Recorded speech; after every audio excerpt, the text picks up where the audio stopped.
bigyan lang kita ng mga paalala, Charles, no, na since na marunong ka na mag-drive, ang kulang na lang ay lisensya, then syempre develop lang, drive lang ng drive. So once na ikaw ay magdadrive, kailangan habaan mo talaga lagi ang pasensya mo yan. Kasi may mga sitwasyon katulad yan, tricycle, hindi talaga yan tatabi kasi kumbaga sanay na sila sa gano'n at dito sila dahil ayaw nga nila lang palipat-lipat pa kasi nga magtutuusin kung maayos sana ang kalsada natin, yung right na yan dapat sa kanila yan kasi sa mga slow moving vehicle ganito pong mga parada. may nakaparada tapos yan, hindi pa naman tapos, sabihin, hindi tapos yung waiting. Wala, habaan mo lang ang iyong pag-iintindi dyan sa ganyan. Huwag iinit ang ulo mo na, ay, ba't ayaw nito tumabi, huwag bumusina ng bumusina. Ganun lang. Ganun lang naman sa kalsada.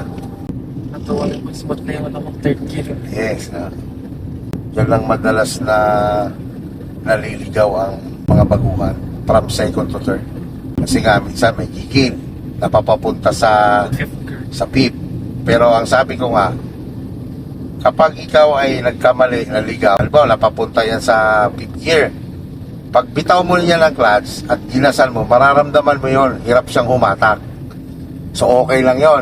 Once na nakakuha ka na ng buwelo, tapos, di ba, katulinan ka na, I mean, nasa tamang RPM ka na. Sa halip na second gear sa halip na third gear, bigla mong naipasok sa first gear, biglang binitawan ng clutch yon. Doon po pwedeng magkaroon ng problema ang transmission mo pag lagi siyang nangyayari. Kasi siyempre, nasa tuling ka, bigla mo yung bababa ang gear. Kalsada, Charles, walang yan, pabilisan ang reaksyon. Tsaka pairalin mo lang lagi na maging mapagbigay ka kahit alam mo chance mo na, nagpaubaya ka pa rin. Yan lang ang ipairalin mo dyan sa kalsada. Halimbawa, galing kang bahay, papasok ka sa trabaho. Pag pumatol ka dyan sa mga pabibo dyan sa kalsada, masisira yung araw mo.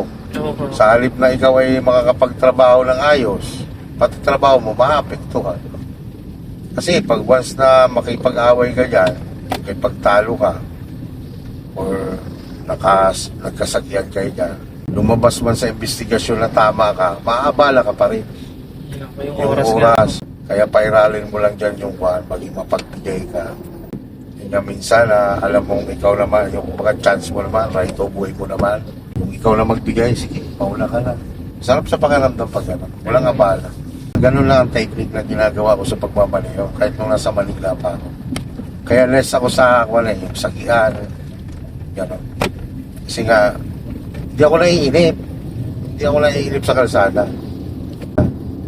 Kasi kwan talaga dyan, lamang talaga sa mga kulang sa kaalaman niyang kasabayan. Hindi naman lahat, katulad ng tricycle, hindi rin naman lahat, katulad ng jeep. Ngayon, last time, nag-post ako ng text post na tungkol sa mga truck. Kita ko nga po. Dami nag-iiyakan, no? Nagmamadali po lagi. Nagmamadali. Ang katwiran ay naghahabol ng biyahe. Ang katwiran, matatruck ban. Sa tagal mo ng ruta niyan, hindi mo pa kinabisado kung anong oras ng truck ban. Dapat may time management. Kasama sa defensive driving yon, yung time management. Hindi mo pwedeng idahilan na nagmamadali ka. Hindi lang naman kasi ikaw ang gumagamit ng kalsada. In the same time, ang lalaki ng dala nyo. Yun nga po, delikado Diba? nga po. Magaling kayo. Pagka nagkabanggaan, baka hindi pa mayupi ang inyong truck. Ay paano naman yung maliliit? Paano naman pag may buhay pang nakasama na mawala? Diba? Pwede naman tayo magpatakbo ng tama lang. Siyempre, diba, common sense nyo, malaki ang dala mo. Dapat nga maging mapaglamang ka sa maliliit. Ang isang maingat na driver kasi, alam mo kung kailan ka magpatakbo lang. O alam mo kung kailan ka dapat pumunta doon sa maximum speed. Alam mo dapat ang lugar na dapat ganito lang ang speed mo. Kasi nga, hindi lang naman ikaw ang gumagamit na kalsada. Yung iba kasi, akala nila natuto lang mag-gas at magmanibela eh.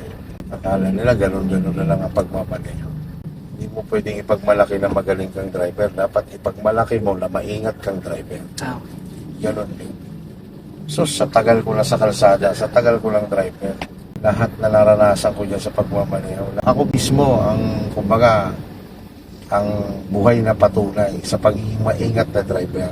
Simple lang yan. Ulang-ula, kailangan fit yung iyong isip, may positibo pasubok ang pag-uugali. Pangalawa, yung disiplina sa sarili mo. And then, kasi pagka mayroon ka niyan, yung good behavior, good attitude, siyempre, papasok ang good discipline sa'yo. Ganun yun. Pagka mayroon ka niyan, magiging mabuti ka ngayon sa lahat yan, sa kalsada.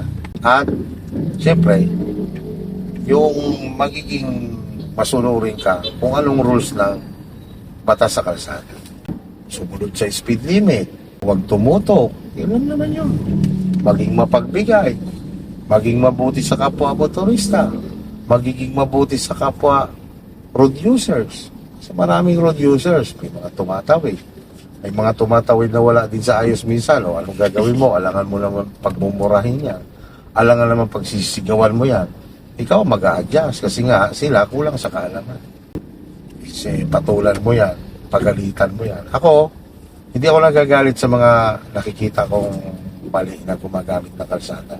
Sinasabihan ko, ina-advise ako, hindi dapat gano'n ang paggamit ng kalsada. Hindi ang gano'n ang pagiging driver.